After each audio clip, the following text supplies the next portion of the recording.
बंदी छोड़ सतगुरु रामपाल जी परमेश्वर जी की जय हो। परमपिता परमात्मा सारी सृष्टि के रचनहार कुल मालिक असंख्य ब्रह्मांडों के स्वामी जगत गुरु तीनों लोकों में प्रवेश करके सबका धारण पोषण करने वाले राजा धीराज आत्माधार नाथों के नाथ देवों के देव महादेव सर्वेश्वर महेश्वर मृत्युंजय अजरो अमर आदि अनादि सनातनी प्रभु जगत पिता जगदीश्वर श्री श्री 1008 की उपाधि के वास्तविक अधिकारी अकाल मूर्त शब्द स्वरूपी राम वासुदेव सर्वगतम ब्रह्म परम पूज्य प्रथम पूज्य परम संत परम पुरुष परम धनी परम दयालु सत्य कबीर हक्का कबीर अल्लाहु कबीर अल्लाहु अकबर बाखबर अल्लाह ताला जगत के तारणहार जगत के मुक्तिदाता जगत के जगन्नाथ हारे के सहारे हिंदुओं के राम मुसलमानों के अल्लाह सिखों के वाहिगुरु ईसाइयों के मसीह दया के सागर दया निधि करुणा के सागर करुणा निधि स्वयंभू परिभू संकट मोचन कष्ट हरण मंगल करण दुख भंजन अविगत कबीर निर्विकार निर्विषम परमात्मा अलय अलेख सतगुरु आदि अनादि सतगुरु असली मर्यादा पुरुषोत्तम असली राम असली कृष्ण असली घनश्याम असली मुरारी राजाओं के राजा महाराजाओं के महाराजा शहंशाहों के शहंशाह सम्राटों के सम्राट भगवानों के भगवान अल्लाहों के अल्लाह प्रभुओं के प्रभु मसीहाओं के मसीह सच्चे वाहिगुरु बाबाओं के बाबा पीरों के पीर सेठों के सेठ जगत सेठ सावलसा सेठ सर्वगुण संपन्न अनंत कोटि कलाओं के स्वामी अनंत कोटि ब्रह्मांडों के नायक योगियों में महायोगी ध्यानियों में महाध्यानी सिद्धों में परम सिद्ध ज्ञानियों में तत्वज्ञानी ब्रह्मज्ञानी महाज्ञानी परम ज्ञानी सर्वश्रेष्ठ ज्ञानी विज्ञानी युवा कबीर समृत कबीर असमवात अमित ओजा सच्चे रहनुमा करीम अल्लाह सुभान अल्लाह दुनिया के अंतिम पैगंबर 8 सितंबर 1951 से गांव धनाना जिला सोनीपत हरियाणा भारतवर्ष की पावन भूमि पे प्रकट रियल कल की भगवान श्री नारायण साकार हरि श्री बाबा साहेब नूर अनंत परमात्मा सच्चे दरवेश सच्चे बाखबर संत श्रोमणी सतगुरु रामपाल जी परमेश्वर जी के चरण कमल में आप और हम सभी भाई बहनों का अनंत कोटि दंडवत प्रणाम। सच्चाई भाई और बहनों, बहुत बड़ी दया बहुत बड़ी मेहर पूज्य गुरुदेव भगवान की परमेश्वर रामपाल जी की, जिनके शुभ आशीर्वाद से विशेष आशीर्वाद से उन्हीं के सत्संगों के संग्रह के ऊपर बन चुकी पवित्र आध्यात्मिक पुस्तक कबीर बड़ा या कृष्ण के ऊपर वीडियो बनाने की श्रृंखला जारी है। इसी श्रृंखला में आज हमारा ये 35वें नंबर का वीडियो है। इस पवित्र पुस्तक कबीर बड़ा या कृष्ण के प्रत्येक वीडियो से विशेषकर हिंदू समाज से जुड़े भगत भाई बहनों को अध्यात्म के विषय में, भक्ति और भगवान के विषय में, शास्त्र अनुकूल सत साधना के विषय में वो तमाम जानकारी प्राप्त होगी जो जानकारी सदियों से हमारे नादान धर्मगुरु तत्व ज्ञान के अभाव से समाज को नहीं दे पाए, और आपकी उन तमाम शंकाओं का भी समूल समाधान होगा जो शंकाएं आपको अंदर ही अंदर खा रही थी, परंतु कोई भी धर्मगुरु उनका प्रमाणित जवाब नहीं दे पा रहा था। क्योंकि ये पवित्र पुस्तक कबीर बड़ा या कृष्ण चारों वेद पवित्र गीता 18 पुराणों के ज्ञान से मिश्रित है। इस पवित्र पुस्तक के ज्ञान में सुई की नोक रखने जितनी कमी निकालने में किसी भी धर्म का कोई भी धर्मगुरु सक्षम नहीं है। तो भाई और बहनों, इस पवित्र पुस्तक पर हमारा जो विषय चल रहा है वो है जनता की अदालत में सवाल जवाब। जनता की अदालत में जज जनता को बनाया गया है क्योंकि वर्तमान में जनता शिक्षित है, पढ़ी लिखी है, अपनी आंखों से धर्म ग्रंथों में लिखी सच्चाई को देखकर निर्णय कर सकती है। जनता की अदालत में जो मुकदमा है वो है कबीर बड़ा या कृष्ण, यानी बड़ा भगवान कौन है। तो हिंदू धर्म के जितने भी धर्मगुरु आचार्य शंकराचार्य हैं वो श्री कृष्ण उर्फ विष्णु जी को पूर्ण परमात्मा बताते हुए तमाम हिंदू धर्म ग्रंथों का हवाला दे रहे हैं और कह रहे हैं कि श्री कृष्ण उर्फ विष्णु, इन्होंने गीता जी का ज्ञान दिया था, यही सुप्रीम गॉड है, ये अजरो अमर हैं, अविनाशी हैं, इनका जन्म मरण नहीं होता, इनके कोई माता पिता नहीं है, ये स्वयंभू हैं और इन्हीं की भक्ति से मुक्ति होगी। तो दूसरी तरफ कबीर जी के वकील सतगुरु रामपाल जी ने कबीर जी को सुप्रीम गॉड साबित करते हुए और उन्हीं तमाम धर्म ग्रंथों को आधार बनाकर चारों वेद पवित्र गीता 18 पुराण उन्हीं तमाम हिंदू धर्म गुरुओं के समक्ष जनता की अदालत में जनता को प्रमाण दिखा दिखा कर ये क्लियर कर दिया कि ये तमाम हिंदू धर्मगुरु आचार्य शंकराचार्य झूठ की नाव में बैठे हैं। अध्यात्म में इनका एक भी लफ्ज शास्त्र प्रमाणित नहीं है, ना इनकी साधना शास्त्र अनुकूल है, ना इनके भक्ति मंत्र शास्त्र अनुकूल हैं।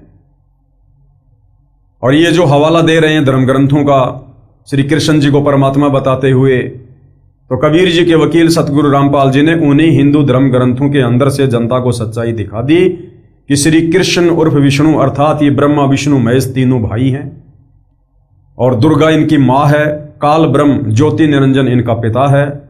इनका जन्म होता है, इनकी मृत्यु भी होती है। ये अजरो अमर भगवान नहीं है, ये अविनाशी नहीं है। और इनकी भक्ति का हमारे वेदों में और पवित्र गीता में कहीं कोई विधान नहीं है। गीता अध्याय 7 श्लोक नंबर 12 से 15 और 20 से 23 में तीनों देवता ब्रह्मा विष्णु महेश यानी रजगुण ब्रह्मा, शतगुण विष्णु, तमोगुण शंकर की भक्ति ना करने का आदेश है। इनको इष्ट मानकर इनकी पूजा ना करने का आदेश है। और जनता धीरे धीरे तमाम ये प्रमाण देखकर अचंभित हो रही है कि हमारे ही धर्म ग्रंथों में ये गूढ़ सच्चाई छुपी हुई थी और ये हमारे धर्मगुरु आज तक हमें नहीं बता पाए। तो सतगुरु रामपाल जी ने बताया कि इन धर्मगुरुओं को तत्व ज्ञान नहीं था, इनका कोई गुरु तत्वदर्शी नहीं था और तत्व ज्ञान के बिना इन धर्मशास्त्रों का निष्कर्ष नहीं निकाला जा सकता है। तो जनता तरह तरह के सवाल अध्यात्म को लेकर सतगुरु रामपाल जी से कर रही है और सतगुरु रामपाल जी जनता की रुचि को देखते हुए प्रत्येक का शास्त्र प्रमाणित जवाब दे रहे हैं। इसी कड़ी में आज हमारा विषय है कि कबीर परमात्मा जो सारी सृष्टि के रचयिता हैं, सर्व ब्रह्मांडों के रचयिता हैं, सबका धारण पोषण करने वाले परमात्मा हैं, सुप्रीम गॉड हैं, सभी आत्माओं को उत्पन्न करने वाले सबके जनक हैं, सबके पिता परमेश्वर हैं। ये सतलोक में रहते हैं और ये परमात्मा इस काल के 21 ब्रह्मांडों में अपना तत्व ज्ञान देने के लिए, सतलोक की जानकारी देने के लिए, सृष्टि रचना को बताने के लिए कि हम तमाम आत्माएं जो इस काल के जाल में फंसी पड़ी हैं, या गधे कुत्ते सूअर बनकर घूम रहे हैं, कभी मनुष्य जन्म स्त्री या पुरुष का प्राप्त करते हैं, इतने दुख भोग रहे हैं, नरक भोग रहे हैं। हम सभी आत्माएं पहले सतलोक में रहा करते थे। वहाँ कोई कष्ट नहीं, कोई बुढ़ापा नहीं, कोई मृत्यु नहीं, कोई रोग नहीं, कोई राग द्वेष नहीं, ना कोई काम धंधा करना पड़ता है। परमेश्वर के भंडारे से सब कुछ मुफ्त में मिलता है। वहाँ कभी मृत्यु नहीं होती है। और हम अपनी गलती से इस काल के जाल में फंसकर यहां पर आ गए। तो वो कबीर परमात्मा चारों युगों में आता है। सतयुग के विषय में हमने पढ़ा, परमात्मा सत सुकृत ऋषि के नाम से आए थे, अपने तत्व ज्ञान का प्रचार प्रसार किया। त्रेता युग में परमात्मा मुनिंद्र ऋषि के नाम से आए, अपने तत्व ज्ञान का प्रचार किया। और श्री रामचंद्र जी जो समुद्र पर पुल बनाने का प्रयास कर रहे थे लेकिन नहीं बना पाए, वो पुल भी कबीर परमात्मा ने त्रेता युग में मुनिंद्र ऋषि के नाम से आकर और एक पहाड़ के पत्थरों को अपनी वचन शक्ति से हल्का करके बनवाया। और भी बहुत सारी लीलाओं का हमने पूर्व में जिक्र किया है।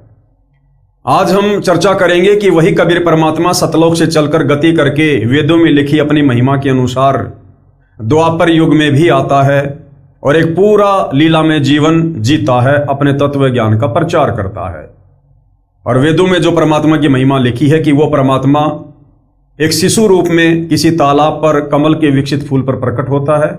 वहां से एक निसंतान दंपत्ति उनको उठाकर ले जाते हैं और बाल्यकाल में परमेश्वर की जो लीला में परवरिश होती है वो कवारी गायों के दूध से होती है।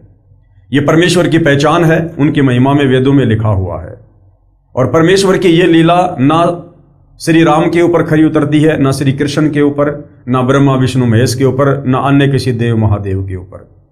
तो वेदों में जो महिमा, जो पहचान परमेश्वर की लिखी है वो कबीर जी के ऊपर खरी उतरती है।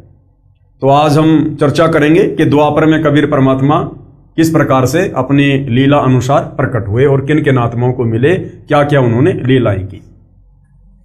पूर्ण परमात्मा कौन? कबीर जी का द्वापर युग में प्रकट होना। प्रसन्न हे परमेश्वर, अपने दास धर्मदास पर कृपया करके द्वापर युग में प्रकट होने की कथा सुनाएं, जिससे तत्व ज्ञान प्राप्त हो। धर्मदास जी प्रार्थना कर रहे हैं जिंदा रूप में कबीर परमेश्वर जी से कि हे परमात्मा, आप द्वापर युग में किस प्रकार से प्रकट हुए, आपने क्या क्या लीलाएं की, ये परमेश्वर मुझे वो अमर कथा सुनाइए। तो भाई और बहनों, परमपिता परमेश्वर की जो ये अमर कथा है, ये अगर 1000 बार सुनेंगे तो पहले से कहीं अधिक ज्यादा हम पुण्य के भागी होते हैं। इस परमेश्वर की अमर कथा, सत्यनारायण कथा को सुनने से भी हम पुण्य के भागी होते हैं, हमारे पाप कर्मों का नाश होता है। कबीर परमेश्वर यानी कबीर देव ने कहा, हे धर्मदास, द्वापर युग में भी मैं रामनगर नामक नगरी में एक सरोवर में कमल के फूल पर शिशु रूप में प्रकट हुआ।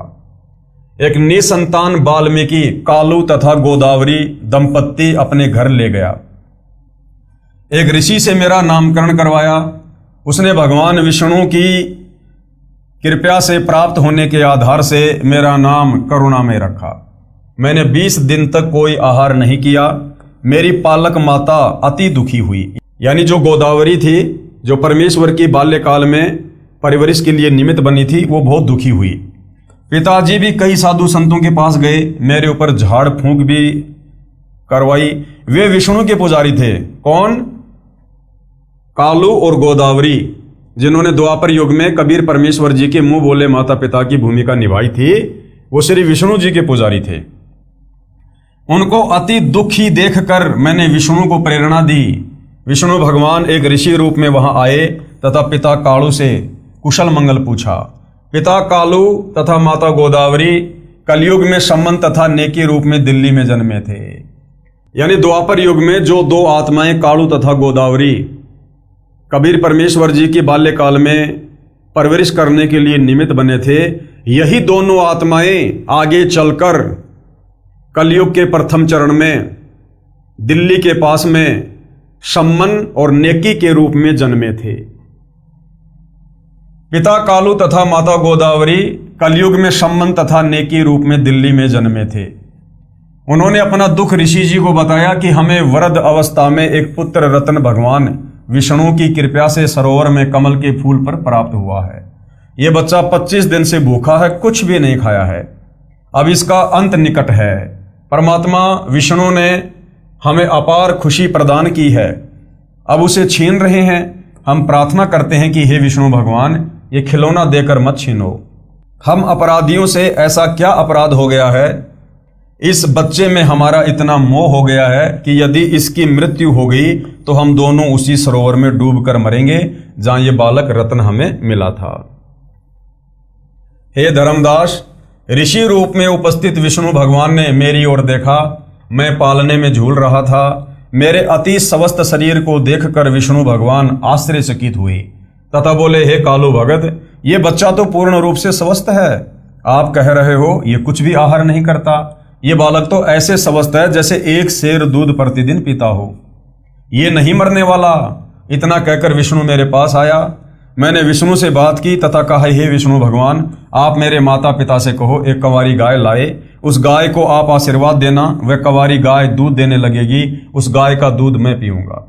मेरे द्वारा अपना परिचय जानकर विष्णु भगवान समझ गए ये कोई सिद्ध आत्मा है जिसने मुझे पहचान लिया है। मुझे ऋषि के साथ बातें करते हुए मेरे पालक माता पिता हैरान रह गए। अंदर ही अंदर खुशी की लहर दौड़ गई। ऋषि ने कहा, कालू, एक कंवारी गाय लाओ, ये दूध देगी। उस दूध को ये होनहार बच्चा पिएगा। कालू पिता तुरंत एक गाय ले आया। भगवान विष्णु ने मेरी प्रार्थना पर उस कंवारी गाय की कमर पर हाथ रख दिया। उसी समय उस गाय की बछिया के थनों से दूध की धार बहने लगी तथा वह 3 सेर का पात्र भरने के पश्चात रुक गई। वह दूध मैंने पिया।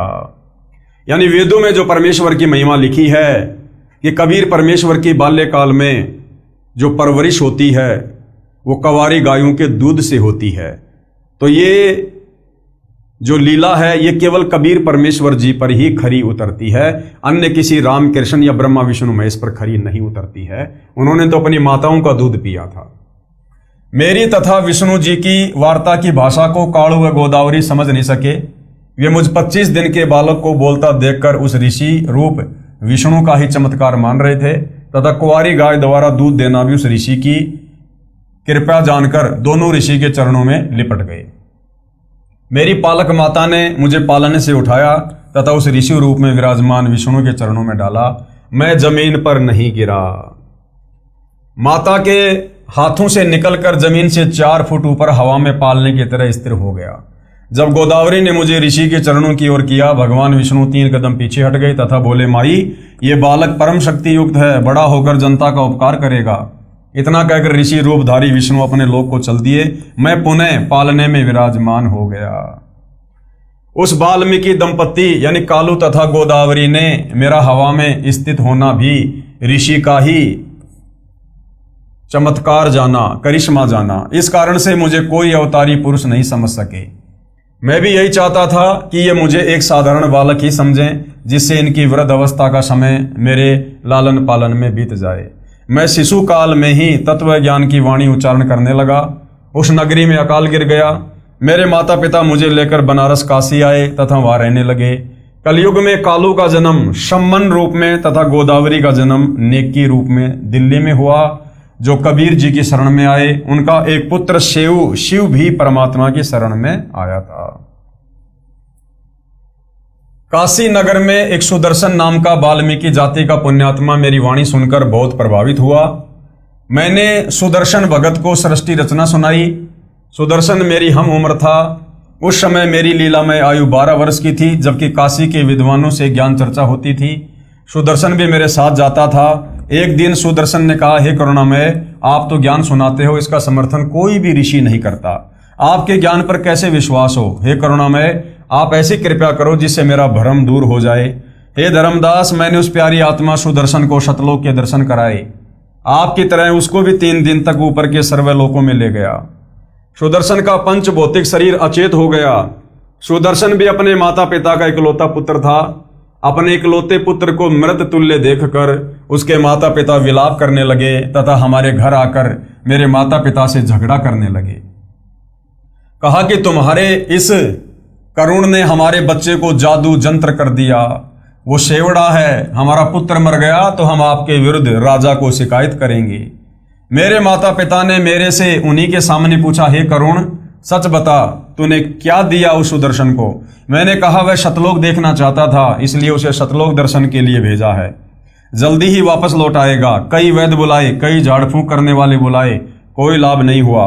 तीसरे दिन सुदर्शन के माता पिता रोते हुए मेरे पास आए। बोले, बेटा करुण, हमारे पुत्र को ठीक कर दे, हम तेरे आगे हाथ जोड़ते हैं। मैंने कहा, माई, तुम्हारा पुत्र नहीं मरेगा। मेरे यानी परमेश्वर कबीर साहिब को अपने साथ अपने घर ले गए। मेरे माता पिता भी साथ गए। आसपास के व्यक्ति भी वहां उपस्थित थे। मैंने सुदर्शन के शीश को पकड़ कर हिलाया तथा कहा, हे सुदर्शन, वापस आ जा, तेरे माता पिता बहुत व्याकुल हैं। इतना कहते ही सुदर्शन ने आंखें खोली, चारों ओर देखा, अपने सिर की ओर मुझे नहीं देख सका। उठ कर बोला, परमेश्वर करुणामय कहाँ है?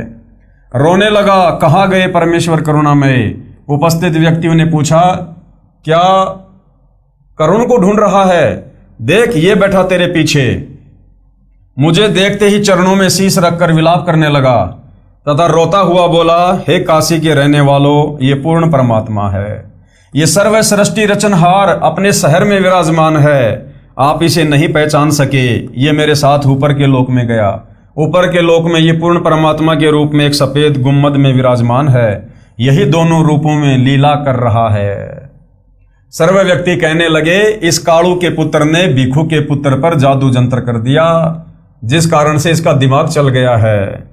इस करुण को ही परमात्मा कह रहा है। भला हो भगवान का, भिखु का बेटा जीवित हो गया, नहीं तो बेचारों का कोई और बुढ़ापे का सहारा भी नहीं था। ये कहकर सर्व अपने अपने घर चले गए। भिखु तथा उसकी पत्नी सुखी यानी सुखवंती अपने पुत्र को जीवित देखकर अति प्रसन्न हुए। भगवान विष्णु का प्रसाद बनाया, पूरे मोहल्ले यानी कॉलोनी में प्रसाद बांटा। सुदर्शन ने मुझसे उपदेश लिया। अपने माता पिता भिखु तथा सुखी को भी मेरे से उपदेश लेने को कहा। दोनों ने बहुत विरोध किया तथा कहा, यह कालू का पुत्र पूर्ण परमात्मा नहीं है बेटा, इसने तेरे ऊपर जादू जंत्र करके मूर्ख बनाया हुआ है। भगवान विष्णु से बड़ा कोई नहीं है। सुदर्शन ने मुझसे कहा, हे प्रभु, कृपया मुझे अपनी शरण में रखना। मेरे माता पिता का कोई दोष नहीं है। सर्व मानव समाज इसी ज्ञान पर अटका है। जिस पर आपकी रजा होगी केवल वही आपको जान व मान सकता है। जिस पर आपकी रजा होगी वही आपको जान सकता है, पहचान सकता है, मान सकता है। आज वर्तमान में देख लो भाई और बहनों, परमेश्वर ने अपनी पहचान करवाने में कोई कसर नहीं छोड़ी।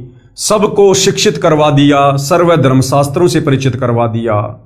फिर भी परमेश्वर रामपाल जी को आज उनके भगत भी, यानी करोड़ों में उनकी संगत है, जिसमें से 90% भगत भी परमेश्वर रामपाल जी को परमेश्वर के रूप में हृदय से ज्ञान को आधार बनाकर स्वीकार नहीं कर रहे हैं। आज भी वो संगत एक दाढ़ी मूंछ वाली कबीर की समझे जाने वाली काल्पनिक बेजुबान मुर्दा फोटो को भगवान मानकर पूज रही है। इस काल ब्रह्म ने तो पूरे विश्व यानी ब्रह्मा विष्णु शिव सहित को भ्रमित किया हुआ है। ये धर्मदास, सुदर्शन भगत ने काल के जाल को समझकर सच्चे मन से मेरी भक्ति की तथा मेरा साक्षी बना कि पूर्ण परमात्मा कोई अन्य है जो ब्रह्मा विष्णु तथा शिव से भिन्न तथा अधिक शक्तिशाली है।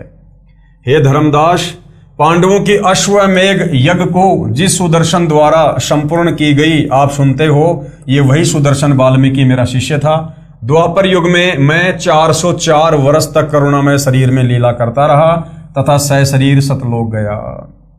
आगे धर्मदास जी ने फिर परमात्मा जी से प्रश्न किया। धर्मदास ने प्रश्न किया, हे प्रभु, आपकी रजा द्वापर युग में और किस पुण्यात्मा पर हुई? तो परमेश्वर जी बता रहे हैं, कबीर देव ने कहा, द्वापर युग में एक चंद्र विजय नामक राजा की रानी इंद्रमती को पार किया तथा राजा चंद्र विजय पर भी कृपा की। परमेश्वर कबीर जी द्वारा बताई रानी इंद्रमती को पार करने वाली कथा कौन लिख रहे हैं? परम पूज्य सतगुरु रामपाल जी परमेश्वर जी। द्वापर युग में इंद्रमती को शरण में लेना। द्वापर युग में चंद्र विजय नाम का एक राजा था।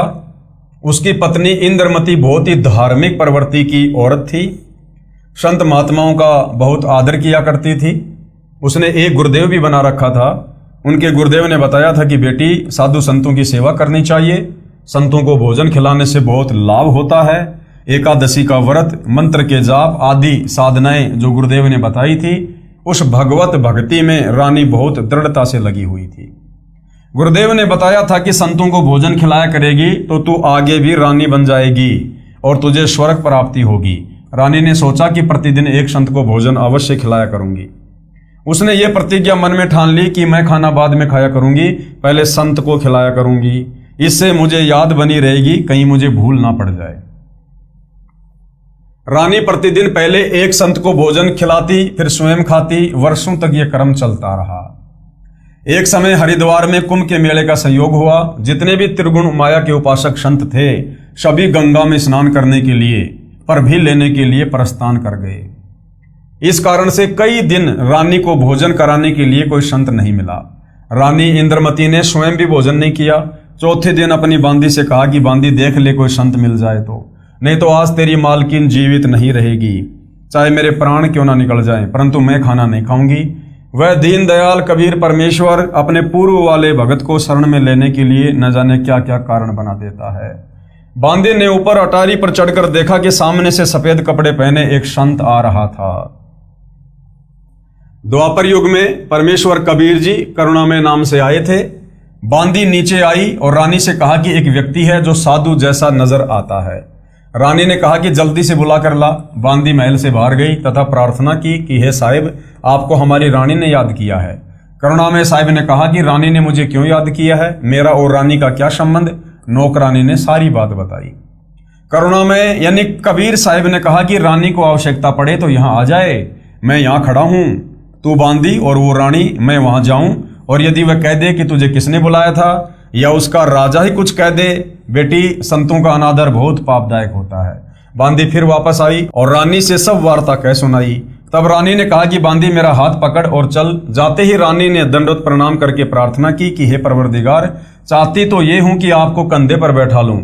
करुणामय साहिब ने कहा, बेटी, मैं यही देखना चाहता था कि तेरे में कोई श्रद्धा भी है या वैसे ही भूखी मर रही है। रानी ने अपने हाथों खाना बनाया। करुणामय रूप में आए कबीर देव ने कहा कि मैं खाना नहीं खाता, मेरा शरीर खाना खाने का नहीं है। तो रानी ने कहा कि मैं भी खाना नहीं खाऊंगी। करुणामय साहिब ने कहा कि ठीक है बेटी, लाओ खाना खाते हैं, क्योंकि समर्थ उसी को कहते हैं जो चाहे सो करे। करुणामय साहिब ने खाना खा लिया। फिर रानी से पूछा कि जो ये तू साधना कर रही है, ये तेरे को किसने बताई है? रानी ने कहा कि मेरे गुरुदेव ने आदेश दिया है। कबीर साहब ने पूछा, क्या आदेश दिया है तेरे गुरुदेव ने? इंद्रमती ने कहा कि विष्णु महेश की पूजा, एकादशी का व्रत, तीर्थ भ्रमण, देवी पूजा, श्राद्ध निकालना, मंदिर में जाना, संतों की सेवा करना, करुणा में यानी कबीर साहब ने कहा कि जो साधना तेरे गुरुदेव ने दी है तेरे को जन्म और मृत्यु तथा स्वर्ग नरक व 84 लाख योनियों के कष्ट से मुक्ति प्रदान नहीं करवा सकती। रानी ने कहा कि महाराज जी जितने भी संत हैं अपनी अपनी ही प्रभुता बनाने में आते हैं, मेरे गुरुदेव के बारे में कुछ नहीं कहोगे, मैं चाहे मुक्त हूं या ना हूं। करुणा में यानी कबीर साहब ने सोचा कि इस भोले जीव को कैसे समझाएं। इन्होंने जो पूंछ पकड़ ली उसको छोड़ नहीं सकते, मर सकते हैं। करुणा में साहब ने कहा कि बेटी वैसे तो तेरी इच्छा है, मैं निंदा नहीं कर रहा। क्या मैंने आपके गुरुदेव को गाली दी या कोई बुरा कहा है? मैं तो भक्ति मार्ग बता रहा हूं कि ये भक्ति शास्त्र विरुद्ध है, तुझे पार नहीं होने देगी और न ही तेरा कोई आने वाला कर्म दंड कटेगा। और सुन ले, आज से तीसरे दिन तेरी मृत्यु हो जाएगी। ना तेरा गुरु बचा सकेगा और ना तेरी ये नकली साधना बचा सकेगी। जब मरने की बारी आती है फिर जीव को डर लगता है, वैसे तो नहीं मानता। रानी ने सोचा कि संत झूठ नहीं बोलते, कहीं ऐसा ना हो कि मैं तीसरे दिन ही मर जाऊं। इस डर से करुणा में साहिब से पूछा कि साहिब क्या मेरी जान बच सकती है? कबीर साहिब यानी करुणा में जी ने कहा कि बच सकती है अगर तू मेरे से उपदेश लेगी, मेरी शिष्या बनेगी, पिछली पूजाएं त्यागेगी, तब तेरी जान बचेगी। इंद्रमती ने कहा मैंने सुना है कि गुरुदेव नहीं बदलना चाहिए, पाप लगता है। तो कबीर साहिब यानी करुणा में जी ने कहा कि नहीं बेटी, ये भी तेरा भ्रम है। एक वैद्य यानी डॉक्टर से औषधि ना लगे तो क्या दूसरे से नहीं लेते? एक 5वीं कक्षा का अध्यापक होता है, फिर एक उच्च कक्षा का अध्यापक होता है। बेटी अगली कक्षा में जाना होगा, क्या सारी उम्र 5वीं कक्षा में ही लगी रहेगी? इसको छोड़ना पड़ेगा, तू अब आगे की पढ़ाई पढ़, मैं पढ़ाने आया हूं। वैसे तो नहीं मानती, परंतु मृत्यु दिखने लगी कि संत कह रहा है तो कहीं बात ना बिगड़ जाए। ऐसा विचार करके इंद्रमती ने कहा कि जैसे आप कहोगे मैं वैसा ही करूंगी। करुणा में यानी कबीर साहिब ने उपदेश दिया, कहा कि तीसरे दिन मेरे रूप में काल आएगा, तू उससे बोलना मत।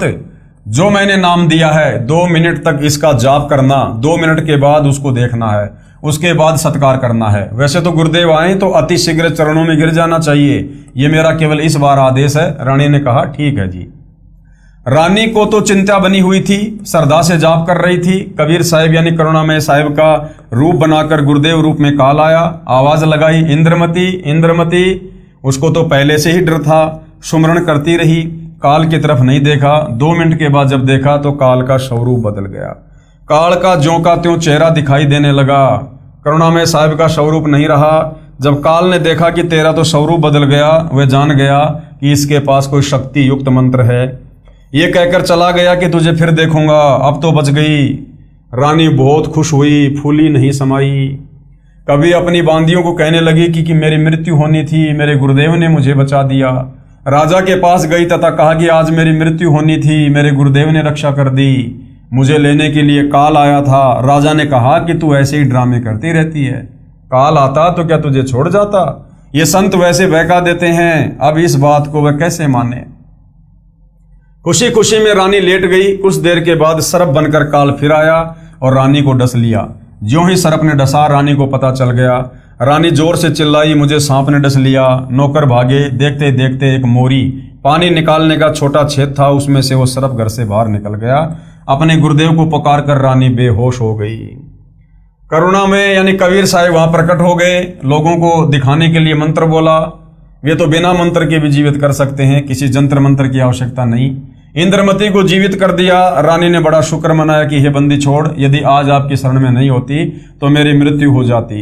साहिब ने कहा कि इंद्रमती, इस काल को मैं तेरे घर में घुसने भी नहीं देता और ये तेरे ऊपर ये हमला भी नहीं करता, परंतु तुझे विश्वास नहीं होता। तू ये सोचती कि मेरे ऊपर कोई आपत्ति नहीं आनी थी, गुरुजी ने मुझे बहका कर नाम दे दिया, इसलिए तेरे को थोड़ा सा झटका दिखाया है, नहीं तो बेटी तेरे को विश्वास नहीं होता। धर्मदास यहां घना अंधेरा, यानी यहां पर अज्ञानी अज्ञान है, तत्व ज्ञान नहीं है। और बिना परचे यानी शक्ति प्रदर्शन के जीव जम का चेहरा, यानी बिना चमत्कार दिखाए यहां जीव को विश्वास नहीं होता। कबीर साहिब यानी करुणामय ने कहा कि अब जब मैं चाहूंगा तब तेरी मृत्यु होगी। गरीबदास जी कहते हैं, गरीब जम जोरा जहां से डरे, जम यानी ये काल, जोरा यानी मौत, और जय जय जय जगदीश, और जोरा जोड़ी झाड़ती पगरज डारे शीश। ये काल कबीर परमेश्वर से डरता है और ये मौत कबीर साहिब के जूते झाड़ती है, अर्थात नौकर के समान है। फिर उस धूल को अपने सिर पर लगाती है कि आप जिसको मारने का आदेश दोगे उसके पास जाऊंगी नहीं, मैं नहीं जाऊंगी। गरीब काल जो पीसे पीसना, जोरा है पनिहार, ये दो असली मजदूर हैं मेरे साहिब के दरबार। ये काल जो यहाँ का 21 ब्रह्मांड का भगवान है, ब्रह्म है, जो ब्रह्मा विष्णु महेश का पिता है, ये तो मेरे कबीर साहिब का आटा पीसता है, अर्थात पक्का नौकर है। और जोरा यानी मौत मेरे कबीर साहिब का पानी भरती है, अर्थात एक विशेष नौकरानी है। ये दो असली मजूर यानी मजदूर मेरे साहिब के दरबार में हैं। कुछ दिनों के बाद करुणामय अर्थात कबीर जी साहिब फिर आए, रानी इंद्रमती को शतनाम प्रदान किया। फिर कुछ समय के उपरांत करुणामय साहिब ने रानी इंद्रमती की अति श्रद्धा देखकर सार नाम दिया, परम पद की उपलब्धि करवाई। परमेश्वर करुणामय रूप से रानी के घर दर्शन देने जाते रहते थे, तो इंद्रमती प्रार्थना किया करती थी कि मेरे पति राजा को समझाओ मालिक, ये भी मान जाए, आपके चरणों में आ जाए तो मेरा जीवन सफल हो जाए।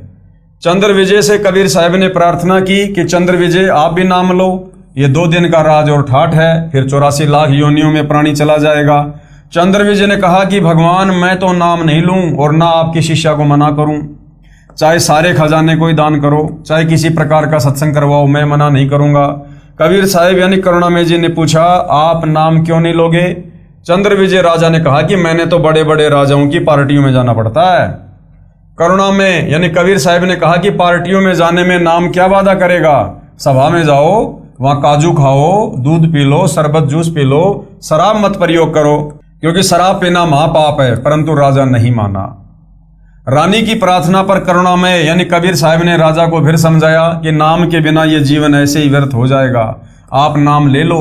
राजा ने फिर कहा कि गुरुजी मुझे नाम के लिए मत कहना, आपकी शिष्या को मैं मना नहीं करूंगा, चाहे कितना ही दान करे, कितना ही सत्संग करवाए। साहिब ने कहा कि बेटी इस 2 दिन के झूठे सुख को देखकर इसकी बुद्धि भ्रष्ट हो चुकी है, तू प्रभु के चरणों में लगी रहे, अपना आत्म कल्याण करवा। मृत्यु के उपरांत कोई किसी का पति नहीं, कोई किसी की पत्नी नहीं, 2 दिन का संबंध है, अपना कर्म बना बेटी। जब इंद्रमती 80 वर्ष की वृद्धा हुई, कहाँ 40 साल की उम्र में मर जाना था, जब शरीर भी हिलने लगा, तब करुणामय साहिब बोले अब बोल इंद्रमती क्या चाहती है, चलना चाहती है सतलोक? इंद्रमती ने कहा कि प्रभु तैयार हूं, बिल्कुल तैयार हूं दाता। करुणामय साहिब ने कहा कि तेरे पोते या पोती या किसी अन्य सदस्य में कोई ममता तो नहीं है? रानी ने कहा बिल्कुल नहीं साहिब, आपने ज्ञान ही ऐसा निर्मल दे दिया, इस गंदे लोक की क्या इच्छा करूं? कबीर साहेब यानी करुणामय जी ने कहा कि चल बेटी। रानी प्राण त्याग गई। परमेश्वर कबीर जी यानी करुणामय जी रानी इंद्रमती की आत्मा को ऊपर ले गए। इसी ब्रह्मांड में एक मानसरोवर है, उस मानसरोवर में इस आत्मा को स्नान करवाना होता है। इंद्रमती को वहां पर कुछ समय तक रखा। करुणामय रूप में कबीर परमेश्वर जी ने रानी से पूछा कि तेरी कुछ इच्छा तो नहीं है? यदि इच्छा रही तो तुझे दोबारा जन्म देना पड़ेगा। यदि मन में संतान व संपत्ति या पति पत्नी आदि की इच्छा थोड़ी सी भी रह गई तो आत्मा सतलोक नहीं जा सकती। इंद्रमती ने कहा साहेब आप तो अंतर्यामी हो, कोई इच्छा नहीं है, आपके चरणों की इच्छा है, लेकिन एक मन में शंका बनी हुई है कि मेरा जो पति था उसने मुझे किसी भी धार्मिक कर्म के लिए कभी मना नहीं किया। नहीं तो आजकल के पति अपनी पत्नियों को बाधा कर देते हैं। यदि वह मुझे मना कर देता तो मैं आपके चरणों में नहीं लग पाती, मेरा कल्याण नहीं हो पाता। उसका इस शुभ कर्म में सहयोग का कुछ लाभ मिलता हो तो कभी उस पर भी दया करना दाता। करुणामय जी ने देखा कि ये नादान इसके पीछे फिर अटक गई। साहिब बोले ठीक है बेटी, अभी तू 2-4 वर्ष यहां रहे। यानी भाई और बहनों, इन कथाओं के माध्यम से परमात्मा आप और हमें दृढ़ करना चाहते हैं कि इन उदाहरणों को देखकर तुम वो गलती मत कर देना जो गलती आज से पहले तुम्हारे इन भाई बहनों ने की। जब हमारा शरीर छूटेगा, परमात्मा हमारी आत्मा को निकालकर, और इसी 21 ब्रह्मांड में एक मानसरोवर है, वहां परमेश्वर कुछ दिन इस आत्मा को रखते हैं, इस आत्मा को चेक करते हैं। क्योंकि जब हम ये स्थूल शरीर छोड़ेंगे, हमारी मृत्यु होगी, तो हम सूक्ष्म शरीर में होंगे, और सूक्ष्म शरीर के अंदर जो कि त्यों वासना इच्छा एज इट इज रहती हैं। यानी जैसे वर्तमान में हमारे अंदर जो भी कोई इच्छा है, कोई कामना है, बेटा बेटी, कार कोठी में, धन दौलत में, माता पिता में, पोता पोती में, वो सूक्ष्म शरीर में एज इट इज जो कि त्यों रहती है। तो परमेश्वर वहां हमें चेक करते हैं और फिर हमें पूछते हैं कि भाई अब कोई इच्छा तो नहीं है किसी प्रकार की। तो जो ज्ञानवान आत्मा होती हैं वो तो समझ जाती हैं कि भैया ये जीवन तो एक सपना था। जैसे रात्रि के समय हम सोए रहते हैं, सपना आ जाता है, सपने में कोई हमारी पत्नी होती है, कोई हमारा पति होता है, बाल बच्चे होते हैं, महल मकान होते हैं। सपने में तो अपने जैसे लगते हैं और जैसे सपना टूटा 10, 15, 20 मिनट के बाद ऐसा लगता है जैसे कुछ भी नहीं था, केवल एक शौपन था। तो जिन आत्माओं की भक्ति बहुत ज्यादा होती है, जिन्होंने अपने गुरुदेव के प्रति श्रद्धा रखी होती है, जिन्होंने ज्ञान को आधार बनाया होता है और स्थूल शरीर में भक्ति करते करते लक्ष्य सतलोक को बनाया होता है, उन आत्माओं को तो मानसरोवर में सूक्ष्म शरीर में वो स्थूल शरीर वाला, वो धरती वाला जीवन एक शौपन जैसा लगेगा कि वो तो एक सपना था। ऐसे ऐसे परिवार, ऐसे ऐसे बेटा बेटी, भाई बंधु, रिश्तेदार, धन कार कोठी, ना जाने उस धरती पर काल के लोक में, जेल में मैं अरबों खरबों बार जन्म लेकर बना चुका हूं, छोड़ चुका हूं। तो उन आत्माओं को तो वो जीवन केवल एक सपना सा लगेगा, बेटा बेटी, भाई बंधु, रिश्तेदार। उनकी तो कोई इच्छा नहीं बनेगी, नीचे देखने को भी मन नहीं करेगा गंध की तरफ। और जो इस धरती पर स्थूल शरीर में भक्ति करते करते बेटा बेटी, कार कोठी, मोह माया में पड़े रहेंगे, मर्यादा में रहेंगे नहीं, भक्ति में गफलत करेंगे, गुरु को परमात्मा मानेंगे नहीं, तो उनकी आत्मा निर्मल नहीं हो पाएगी, वो विकारों से दूर नहीं हो पाएंगे और वहां मानसरोवर पर वो आत्माएं धोखा खा जाएंगी। उनकी ममता यहीं पर रह जाएगी, किसी बेटा बेटी में, कार कोठी में। तो परमेश्वर फिर उस आत्मा को यही 21 ब्रह्मांड में फिर से जन्म देंगे, उसी परिवार में किसी पोता पोती के रूप में, या कर्म ज्यादा बिगड़े हुए हैं तो उसी परिवार में गाय, बैल, भैंस या गधे के रूप में।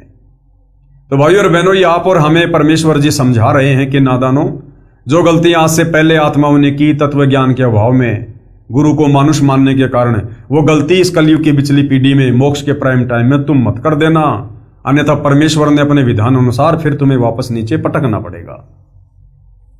अब 2 वर्ष के बाद राजा भी मरने लगा, क्योंकि नाम ले नहीं रखा था। यम के दूत आए, राजा चौक में चक्कर खाकर गिर गया। यम के दूतों ने उसकी गर्दन को दबाया, राजा की टट्टी और पेशाब निकल गया। करुणा में यानी कबीर परमेश्वर ने रानी को कहा कि देख तेरे राजा की क्या हालत हो रही है। वहां से कबीर परमेश्वर दिखा रहे हैं। तब रानी ने कहा, देख लो दाता, यदि उसका भक्ति में सहयोग का कोई फल बनता हो तो दया कर लो। यानी अभी भी उसके मन में वही इच्छा थी 2 साल के बाद भी। रानी को फिर भी थोड़ी सी ममता बनी थी। परमेश्वर कबीर यानी करुणामय जी ने सोचा कि ये फिर काल के जाल में फंसेगी। ये सोचकर मानसरोवर से वहां गए जहां राजा चंद्रविजय अपने महल में अचेत पड़ा था। यमदूत उसके प्राण निकाल रहे थे। कबीर परमेश्वर जी के आते ही यमदूत ऐसे आकाश में उड़ गए जैसे मुर्दे से गिद्ध उड़ जाते हैं। चंद्रविजय होश में आ गया। सामने करुणामय रूप में परमेश्वर कबीर जी खड़े थे। केवल चंद्रविजय को दिखाई दे रहे थे, किसी अन्य को दिखाई नहीं दे रहे थे। चंद्रविजय चरणों में गिरकर याचना करने लगा, मुझे क्षमा कर दो दाता, मेरी जान बचाओ, क्योंकि उसने देखा कि तेरी जान जाने वाली है। जब इस जीव की आंख खुलती है कि अब तो बात बिगड़ गई। राजा चंद्रविजय गिड़गिड़ाता हुआ बोला, मुझे क्षमा कर दो दाता, मेरी जान बचा लो मालिक। कबीर परमेश्वर ने कहा, राजा आज भी वही बात है, उस दिन भी वही बात थी, नाम लेना होगा। राजा ने कहा, मैं नाम ले लूंगा जी, अभी ले लूंगा नाम। कबीर परमेश्वर ने नाम उपदेश दिया तथा कहा कि अब मैं तुझे 2 वर्ष की आयु दूंगा, यदि इसमें एक श्वास भी खाली चला गया तो फिर कर्मदंड रह जाएगा। कबीर जीवन तो थोड़ा ही भला, जय सत सुमरण हो, लाख बरस का जीवना लेखे धरे न कोई। शुभ कर्म में सहयोग दिया हुआ, पिछला कर्म और साथ में श्रद्धा से 2 वर्ष के सुमरण से तथा 3 नाम प्रदान करके कबीर साहिब चंद्रविजय को भी पार कर ले गए। बोलो सतगुरुदेव भगवान की जय। जय हो बंदी छोड़ की। आगे धर्मदास जी ने फिर परमात्मा जी से प्रश्न किया। धर्मदास जी ने कहा कि हे कबीर परमेश्वर, हमारे को तो ब्राह्मणों यानी विद्वानों ने यही बताया था कि पांडवों की अश्वमेध यज्ञ को श्री कृष्ण भगत सुदर्शन सुपच ने सफल की थी, तथा भगवान कृष्ण जी ने गीता में कहा था कि अर्जुन युद्ध कर, तुझे कोई पाप नहीं लगेगा। ये सर्व योद्धा मेरे द्वारा पहले से मार दिए गए हैं, तू निमित्त मात्र बन जा। यदि तू युद्ध में मारा गया तो स्वर्ग जाएगा, यदि युद्ध में जीत गया तो पृथ्वी के राज्य का सुख भोगेगा। तो कबीर परमेश्वर जी ने क्या समझाया? उत्तर, कबीर परमेश्वर जी ने कहा, धर्मदास, सुदर्शन सुपच श्री कृष्ण भगत नहीं था, वह पूर्ण ब्रह्म का उपासक था। सुन पांडवों के यज्ञ के संपूर्ण होने की कथा। कृपया निम्न पढ़ें पाठक जन, परमेश्वर कबीर जी द्वारा बताया पांडव यज्ञ का प्रकरण, जो धर्मदास जी ने सूक्ष्म वेद के पद्य भाग में लिखा है, लेखक के शब्दों में निम्न। पांडवों की यज्ञ में सुपच सुदर्शन द्वारा शंख बजाना, यानी द्वापर युग में पांडवों ने जो अश्वमेध यज्ञ किया था, महाभारत के युद्ध में हुए उन पापों के सर्वनाश के लिए, विनाश के लिए, श्री कृष्ण जी के कहने पर।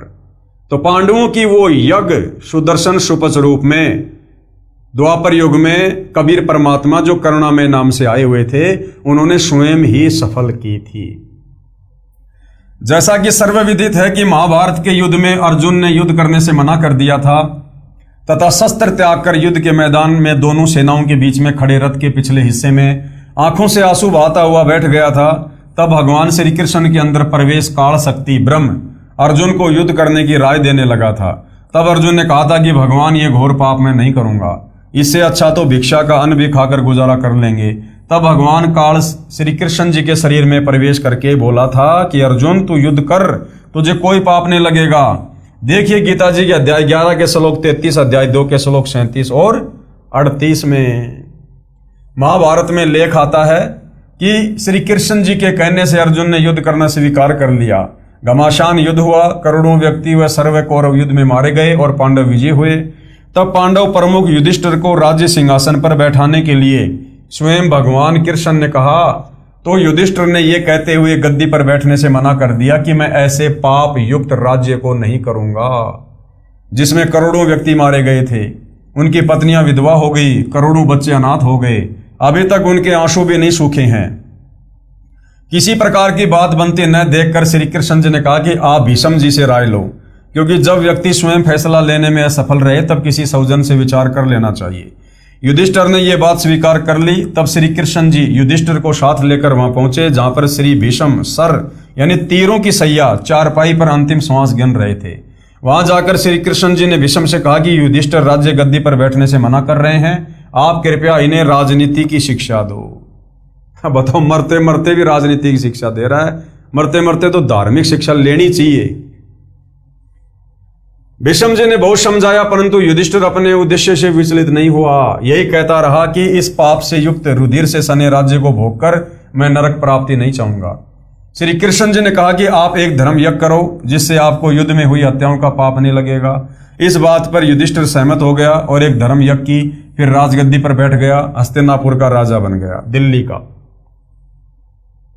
इसका प्रमाण सुख सागर के पहले स्कंद के 8वें तथा 9वें अध्याय से साहबार पेज नंबर 48 से 53 देखिएगा। कुछ वर्षों पर्यंत युधिष्ठिर को भयानक शोपन आने शुरू हो गए, जैसे बहुत सी औरतें रोती बिलखती हुई अपनी चूड़ियां तोड़ रही हैं तथा उनके मासूम बच्चे अपनी माँ के पास खड़े कुछ बैठे पिता पिता कहकर रो रहे हैं, मानो कह रहे हैं, हे राजन, हमें भी मरवा दे, भेज दे हमारे पिता के पास। कई बार बिना शीश के धड़ दिखाई देते हैं, किसी की गर्दन कहीं पड़ी है, धड़ कहीं पड़ा है, हाहाकार मची हुई है। युधिष्ठिर की नींद उचट जाती, घबराकर बिस्तर पर बैठकर हाँफने लग जाता, सारी सारी रात बैठकर या महल में घूमकर व्यतीत करता है। एक दिन द्रौपदी ने बड़े पति की यह दशा देखी, परेशानी का कारण पूछा तो युधिष्ठिर कुछ नहीं कहकर टाल गए। जब द्रौपदी ने कई रात्रियों में युधिष्ठिर की यह दुर्दशा देखी तो एक दिन चारों अर्जुन, भीम, नकुल, सहदेव को बताया कि आपका भाई बहुत परेशान है, कारण पूछो। तब चारों भाइयों ने बड़े भैया से प्रार्थना करके पूछा कि कृपया परेशानी का कारण बताओ। ज्यादा आग्रह करने पर अपनी सर्व कहानी सुनाई। पांचों भाई इस परेशानी का कारण जानने के लिए भगवान श्री कृष्ण जी के पास गए तथा बताया कि बड़े भैया युधिष्ठिर को भयानक शोपन आ रहे हैं, जिनके कारण उनकी रात्रि की नींद व दिन का चैन व भूख समाप्त हो गई है। कृपया कारण व समाधान बताइए। सारी बात सुनकर श्री कृष्ण जी बोले, युद्ध में किए हुए पाप परेशान कर रहे हैं, इन पापों का निवारण यज्ञ से होता है। अब महाभारत के युद्ध के समय तो श्री कृष्ण जी के अंदर प्रवेश करके काल कह रहा था कि अर्जुन तू युद्ध कर, तुझे पाप नहीं लगेगा। और अब जब वो पाप लग गए, युधिष्ठिर पर परेशानियां आ रही हैं और समाधान जानने के लिए चारों पांडव श्री कृष्ण जी के पास गए तो श्री कृष्ण जी कह रहे हैं कि महाभारत के युद्ध में तुमने जो पाप किए थे वो पाप कर्म तुम्हें परेशान कर रहे हैं। तो अर्जुन विचलित हो गया। अर्जुन के मन में शंका आ गई कि ये श्री कृष्ण भगवान भी दोगला है। महाभारत के युद्ध के समय जब मैं खुद युद्ध करने से मना कर रहा था तो युद्ध करवाने के लिए मुझसे कह रहा था कि तू युद्ध कर, तुझे पाप नहीं लगेगा, और आज जब समाधान पूछ रहे हैं तो कह रहा है कि तुम्हें महाभारत में किए गए युद्ध के पाप लग गए। तो श्री अर्जुन के मन में खलबली मच गई कि श्री कृष्ण भी दोगला है। परंतु भाइयों और बहनों, अर्जुन को यह नहीं पता था कि जिस समय तेरे से महाभारत का युद्ध करवाना था उस समय श्री कृष्ण नहीं बोल रहा था। श्री कृष्ण के शरीर में प्रेत की भांति वो काल प्रवेश कर गया था, और काल वो इस प्रकार के व्याख्यान दे रहा था कि तू युद्ध कर ले, तुझे पाप नहीं लगेंगे। गीता जी के अध्याय 3 के श्लोक 13 का हिंदी अनुवाद। यज्ञ में प्रतिष्ठित इष्ट यानी पूर्ण परमात्मा को भोग लगाने के बाद बने प्रसाद को खाने वाले श्रेष्ठ पुरुष सब पापों से मुक्त हो जाते हैं। जो पापी लोग अपना शरीर पोषण करने के लिए ही अन्न पकाते हैं वे तो पाप को ही खाते हैं, अर्थात यज्ञ करके सर्व पापों से मुक्त हो जाते हैं। और कोई चारा ना देखकर पांडवों ने श्री कृष्ण जी की सलाह स्वीकार कर ली।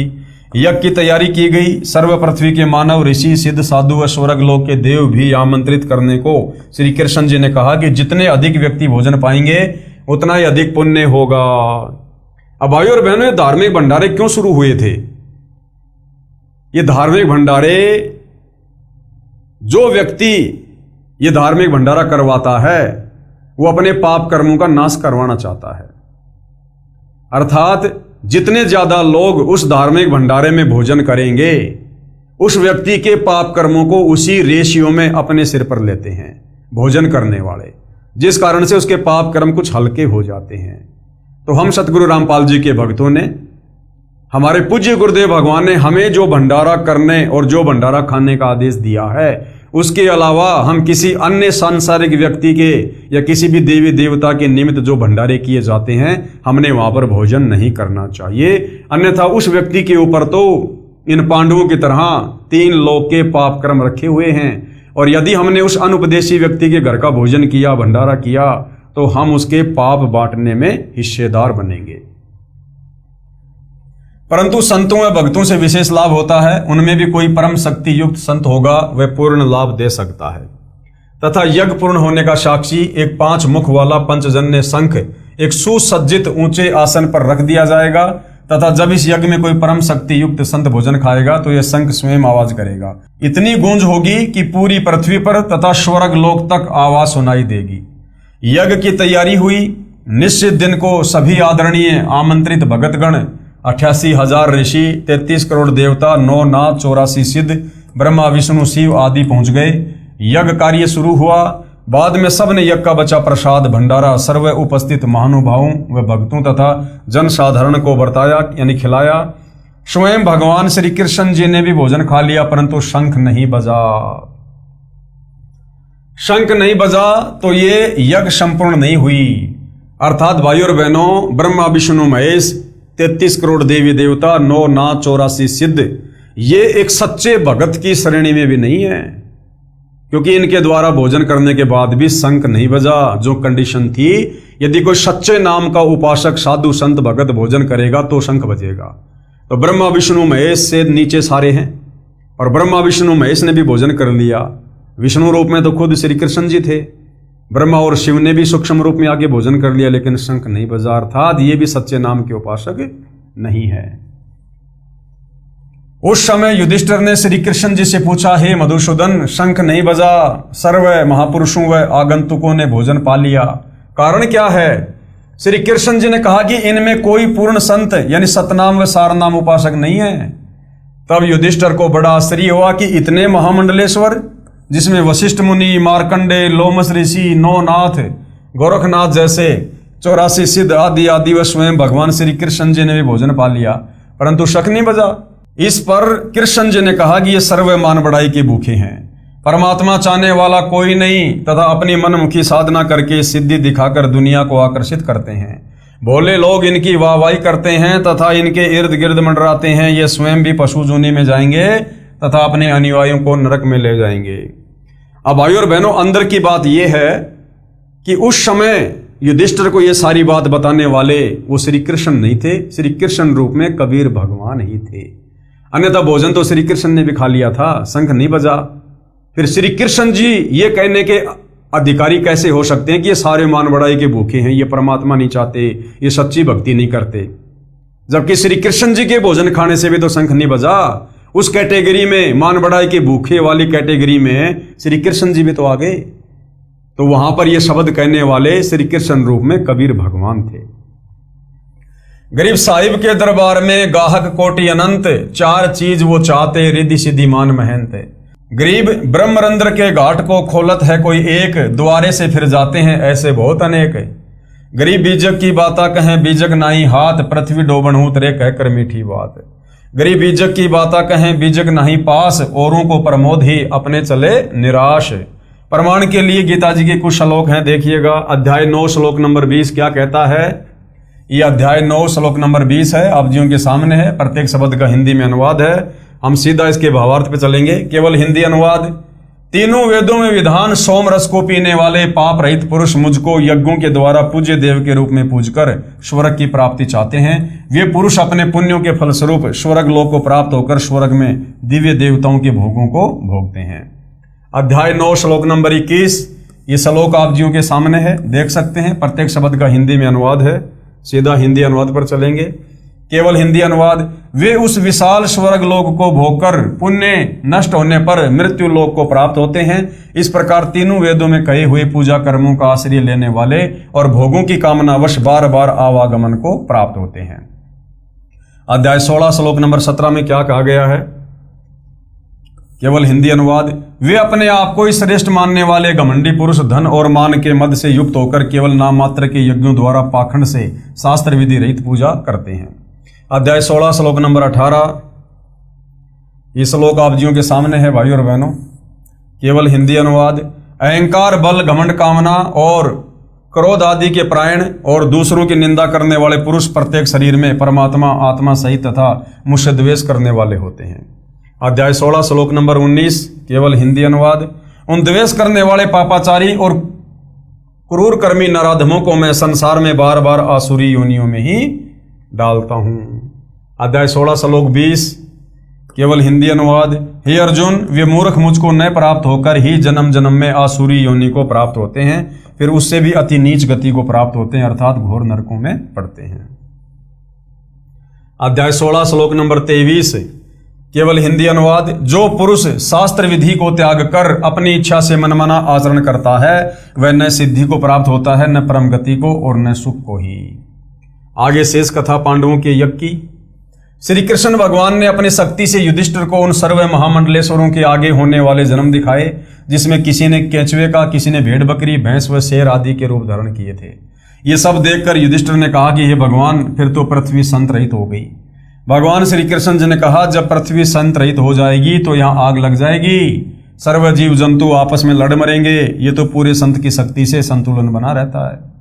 समय समय पर मैं यानी भगवान विष्णु पृथ्वी पर आकर राक्षस वृत्ति के लोगों को समाप्त करता हूं, जिससे संत सुखी हो जाते हैं। जिस प्रकार जमींदार अपनी फसल से हानि पहुंचाने वाले अन्य पौधों को, जो झाड़ खरपतवार आदि को काट काट कर बाहर डाल देता है, तब वह फसल स्वतंत्रता पूर्वक फलती फूलती है। यानी ये संत उस फसल में सिंचाई का सुख प्रदान करते हैं। पूर्ण संत सबको समान सुख देते हैं, जिस प्रकार वर्षा व सिंचाई का जल दोनों प्रकार के पौधों, फसल व खरपतवार का पोषण करते हैं। उनमें सर्व जीव के प्रति दया भाव होता है। अब मैं आपको पूर्ण संत के दर्शन करवाता हूं।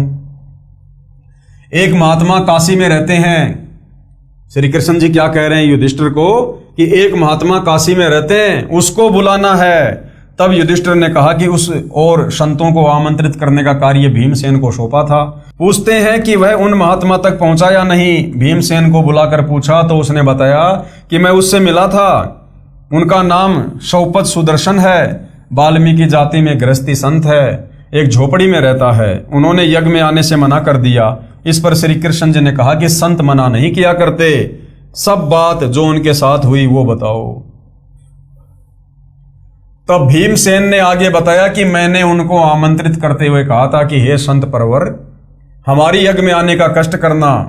उनको पूरा पता बताया। उसी समय वे सुदर्शन संत जी कहने लगे, भीमसेन, आपके पाप के अन्न को खाने से संतों को दोष लगेगा। करोड़ों सैनिकों की हत्या करके आपने तो घोर पाप कर रखा है। आज आप राज्य का आनंद ले रहे हो। युद्ध में वीरगति को प्राप्त सैनिकों की विधवा पत्नी व अनाथ बच्चे रह रहकर अपने पति व पिता को याद करके फूट फूट कर घंटू रोते हैं। बच्चे अपनी माँ से लिपट कर पूछ रहे हैं, माँ पापा छुट्टी नहीं आए, कब आएंगे, हमारे लिए नए वस्त्र लाएंगे। दूसरी लड़की कहती है कि मेरे लिए नई साड़ी लाएंगे, बड़ी होने पर जब मेरी शादी होगी तब मैं उसे बांधकर ससुराल जाऊंगी। वह लड़का जो 10 वर्ष की आयु का है कहता है कि मैं अब की बार पापा यानी पिताजी से कहूंगा कि आप नौकरी पर मत जाना। मेरी माँ तथा भाई बहन आपके बिना बहुत दुख पाते हैं। माँ तो सारा दिन दिन रात आपकी याद करके जब देखो एकांत स्थान पर रो रही होती है। या तो हम सबको अपने पास बुला लो या आप हमारे पास रहो। छोड़ दो नौकरी को, मैं जवान हो गया हूँ। आपकी जगह मैं फौज में काम करके देश सेवा करूंगा। आप अपने परिवार में रहो। आने दो पिताजी को, बिल्कुल नहीं जाने दूंगा। उन बच्चों को दुखी होने से बचाने के लिए उनकी माँ उन्हें यह नहीं बताया कि आपके पिताजी युद्ध में मर चुके हैं, क्योंकि उस समय वे बच्चे अपने मामा के घर गए हुए थे। केवल छोटा बच्चा जो 1.5 वर्ष की आयु का था वही घर पर था। अन्य बच्चों को जानबूझकर नहीं बुलाया था। इस प्रकार उन मासूम बच्चों की आपसी वार्ता से दुखी होकर उनकी माता का हृदय पति की याद के दुख से भर आया। उसे हल्का करने के लिए, रोने के लिए दूसरे कमरे में जाकर फूट फूट कर रोने लगी। तब सारे बच्चे माँ के ऊपर गिरकर रोने लगे। संबंधियों ने आकर शांत कराया, कहा कि बच्चों को स्पष्ट बताओ कि आपके पिताजी युद्ध में वीरगति को प्राप्त हो गए। जब बच्चों को पता चला कि हमारे पापा यानी पिताजी अब कभी नहीं आएंगे, तब उस स्वार्थी राजा को कोसने लगे जिसने अपने भाई बंटवारे के लिए दुनिया के लालों का खून पी लिया। ये कोई देश की रक्षा की लड़ाई नहीं थी जिसमें हम संतोष कर लेते कि देश के हित में प्राण त्याग दिए। इस खूनी राजा ने अपने ऐशो आराम के लिए खून की नदी बहा दी, अब उस पर मौज कर रहा है। आगे संत सुदर्शन सुपच बता रहे हैं कि भीम ऐसे ऐसे करोड़ों प्राणी युद्ध की पीड़ा से पीड़ित हैं, उनकी हाय आपको चैन नहीं लेने देगी, चाहे करोड़ यज्ञ करो। ऐसे दुष्ट अन्न को कौन खाए? यदि मुझे बुलाना चाहते हो तो मुझे पहले किए हुए 100 यज्ञों का फल देने का संकल्प करो, अर्थात 100 यज्ञों का फल मुझे दो, तब मैं आपके भोजन पाऊं। सुदर्शन जी के मुख से इस बात को सुनकर भीम ने बताया कि मैं बोला, आप तो कमाल के व्यक्ति हो, 100 यज्ञों का फल मांग रहे हो, ये हमारी दूसरी यज्ञ है, आपको 100 का फल कैसे दें? इससे अच्छा तो आप मत आना, आपके बिना कौन सी यज्ञ संपूर्ण नहीं होगी। जब स्वयं भगवान श्री कृष्ण जी हमारे साथ हैं तो तेरे न आने से क्या यज्ञ पूर्ण नहीं होगा? सर्व वार्ता सुनकर श्री कृष्ण जी ने कहा, भीम, संतों के साथ ऐसा आपत्तिजनक व्यवहार नहीं करना चाहिए। 7 समुद्रों का अंत पाया जा सकता है, परंतु सतगुरु यानी कबीर साहब के संत का पार नहीं पा सकते। उस महात्मा सुदर्शन वाल्मीकि के एक बाल के समान 3 लोग भी नहीं है। मेरे साथ चलो उस परमपिता परमात्मा के प्यारे हंस को लाने के लिए। तब 5 पांडव व श्री कृष्ण भगवान शव सुदर्शन की झोपड़ी की ओर रथ में बैठकर चले। 1 योजन अर्थात 12 किलोमीटर पहले रथ से उतरकर नंगे पैरों चले तथा रथ को खाली लेकर रथवान पीछे पीछे चला। उस समय स्वयं कबीर साहिब सुदर्शन सुपच का रूप बनाकर झोपड़ी में बैठ गए। वह सुदर्शन को अपनी गुप्त प्रेरणा से मन में संकल्प उठाकर कहीं दूर संत या भगत से मिलने भेज दिया, जिसमें आने में व जाने में कई रोज लगने थे। तब सुदर्शन के रूप में सतगुरु की चमक व शक्ति देखकर सर्व पांडव बहुत प्रभावित हुए। स्वयं श्री कृष्ण जी ने लंबी दंडवत प्रणाम की। तब देखा देखी सर्व पांडवों ने भी ऐसा ही किया। श्री कृष्ण जी की तरफ नजर करके सुपच सुदर्शन ने आदरपूर्वक कहा कि हे त्रिभुवननाथ, आज इस दीन के द्वार पर कैसे? मेरा अहोभाग्य है कि आप दीनानाथ विशंबरनाथ मुझ तुझ को दर्शन देने स्वयं चल कर आए हैं। सबको आदरपूर्वक बैठा दिया तथा आने का कारण पूछा। उस समय श्री कृष्ण जी ने कहा कि हे जानी जान, आप सर्वगति स्थिति से परिचित हैं। पांडवों ने यज्ञ की है, वह आपके बिना संपूर्ण नहीं हो रही, कृपया इन्हें कृतार्थ करें। उसी समय वहां उपस्थित भीम की ओर संकेत करते हुए सुदर्शन रूपधारी परमेश्वर जी ने कहा कि यह वीर मेरे पास आया था तथा अपनी मजबूरी से इसे अवगत करवाया था। उस समय श्री कृष्ण जी ने कहा कि हे पूर्ण ब्रह्म, आपने स्वयं अपनी वाणी में कहा है कि संत मिलन को चालिए तज माया अभिमान, जो जो पग आगे धरे 100 यज्ञ समान। आज 5 पांडव राजा हैं तथा मैं स्वयं द्वारिकाधीश आपके दरबार में राजा होते हुए भी नंगे पैरों उपस्थित हूं। अभिमान का नामो निशान भी नहीं है। तथा स्वयं भीम ने भी खड़ा होकर उस दिन कहे हुए अपशब्दों की चरणों में पड़कर क्षमा याचना की। श्री कृष्ण जी ने कहा कि हे नाथ, आज यहाँ आपके दर्शनार्थ आए आपके 6 सेवकों के कदमों के यज्ञ समान फल को स्वीकार करते हुए सो आप रखो तथा शेष हम भिक्षुकों को दान दीजिए ताकि हमारा भी कल्याण हो। इतना अधीन भाव सर्व उपस्थित जनों में देखकर जगत गुरु साहेब करुणामय सुदर्शन रूप में अति प्रसन्न हुए। कबीर साधु भूखा भाव का धन का भूखा नाही, जो कोई धन का भूखा वो साधु भी नहीं। उठकर उनके साथ चल पड़े। जब सुदर्शन जी यज्ञशाला में पहुंचे तो चारों ओर एक से एक ऊंचे सुसज्जित आसनों पर विराजमान महामंडलेश्वर सुदर्शन जी के रूप व वेश, दोहरी धोती, घुटनों से थोड़ी सी नीचे तक छोटी छोटी दाढ़ी, सिर के बिखरे केस, न बड़े न छोटे, टूटी फूटी जूती, मैले से कपड़े, तेजों में शरीर को देखकर अपने मन में सोच रहे हैं कि ऐसे अपवित्र व्यक्ति से शंख 7 जन्म भी नहीं बच सकता। ये तो हमारे सामने ऐसे जैसे सूर्य के सामने दीपक है। श्री कृष्ण जी ने स्वयं उस महात्मा का आसन अपने हाथों लगाया, क्योंकि श्री कृष्ण जी श्रेष्ठ आत्मा है। फिर द्रौपदी से कहा कि हे बहन, सुदर्शन महात्मा जी आए हैं, भोजन तैयार करो, बहुत पहुंचे हुए संत हैं। द्रौपदी देख रही है कि संत लक्षण तो एक भी नहीं दिखाई देते। ये तो एक दारिद्र गृहस्थी व्यक्ति है, न तो वस्त्र भगवा, न गले में माला, न तिलक, न सिर पर बड़ी जटा, न मूंड ही मुंडवा रखा और न ही कोई चिमटा, झोली, कमंडल लिए हुए था। श्री कृष्ण जी के कहते ही स्वादिष्ट भोजन कई प्रकार का बनाकर एक सुंदर थाल चांदी का उसमें परोसकर सुदर्शन जी के सामने रखकर द्रौपदी ने मन में विचार किया कि आज तो ये भगत भोजन को खाएगा तो उंगली चाटता रह जाएगा, जिंदगी में ऐसा भोजन कभी नहीं खाया होगा। ये भी भाई और बहनों हमारी एक बहुत बड़ी भूल होती है, हमारी घटिया सोच होती है, जो हम किसी के प्रति इस प्रकार की सोच रखते हैं। सुदर्शन जी ने नाना प्रकार के भोजन को थाली में इकट्ठा किया तथा खिचड़ी सी बनाई। उस समय द्रौपदी ने देखा कि इसने तो सारा भोजन खीर, खांड, हलवा, सब्जी, दही, बड़े आदि घोल कर एक कर लिया। तब मन में दुर्भावना पूर्वक विचार किया कि इस मूर्ख हबसी ने तो खाना खाने का भी ज्ञान नहीं, ये काय का संत कैसा शंख बजाएगा। क्योंकि खाना बनाने वाली स्त्री की ये भावना होती है कि मैं ऐसा स्वादिष्ट भोजन बनाऊं कि खाना खाने वाला मेरे भोजन की प्रशंसा कई जगह करे। प्रत्येक बहन की यही आशा होती है। वह बेचारी 1 घंटे तक धुएं से आंखें खराब करे और मेरे जैसा कह दे कि नमक तो है ही नहीं, तब उसका मन बहुत दुखी होता है। इसलिए संत जैसा मिल जाए उसा खाकर सराहना ही किया करते हैं। यदि कोई न खा सके तो नमक कहकर संत नहीं मांगता। संतों ने नमक का नाम राम रस रखा हुआ है। कोई ज्यादा नमक खाने का व्यस्त हो तो कहेगा कि भैया राम रस लाना, घर वालों को पता ही नहीं चलेगा कि क्या मांग रहा है, क्योंकि सत्संग में सेवा में अन्य सेवक ही होते हैं, न ही भोजन बनाने वाले को दुख हो। एक समय एक नया भगत किसी सत्संग में पहली बार गया। उसमें किसी ने कहा कि भगत जी राम रस लाना, दूसरे ने भी कहा कि राम रस लाना तथा थोड़ा राम रस अपनी हथेली पर रखवा लिया। उस नए भगत ने खाना खा लिया था, परंतु लाइन में बैठा अन्य भक्तों के भोजन पाने का इंतजार कर रहा था कि इकट्ठे ही उठेंगे। ये भी एक औपचारिकता सत्संग में होती है। उसने सोचा राम रस कोई खास मीठा खाद्य पदार्थ होगा, ये सोचकर कहा मुझे भी राम रस देना। तब सेवक ने थोड़ा सा रामरस नमक उसके हाथ पर रख दिया। तब वह नया भगत बोला, ये के कान के लाना है, चोखा सा यानी ज्यादा सा रख दे। तब उस सेवक ने 2-3 चम्मच रख दिया। उस नए भगत ने उस बारीक नमक को कोई खास मीठा खाद्य प्रसाद समझकर फांका मारा। तब चुपचाप उठा तथा बाहर जाकर कुल्ला किया। फिर किसी भगत से पूछा रामरस किसे कहते हैं। तब उस भगत ने बताया कि नमक को रामरस कहते हैं। तब वह नया भगत कहने लगा कि मैं भी सोच रहा था कि कहें तो रामरस, परंतु है बहुत खारा। फिर विचार आया कि हो सकता है नए भक्तों पर परमात्मा प्रसन्न नहीं हुए हों, इसलिए खारा लगता हो। मैं एक बार फिर कोशिश करता। अच्छा हुआ जो मैंने आपसे स्पष्ट कर लिया। फिर उसे बताया गया कि नमक को रामरस किस लिए कहते हैं। सुपथ सुदर्शन जी ने थाली वाले मिले हुए उस सारे भोजन को 5 ग्रास बनाकर खा लिया। यानी द्रौपदी ने जो भोजन बनाया था 56 प्रकार का, सुदर्शन रूप में परमात्मा जी ने सारे को गोल मथोल करके और 5 ग्रास बनाकर खा लिए।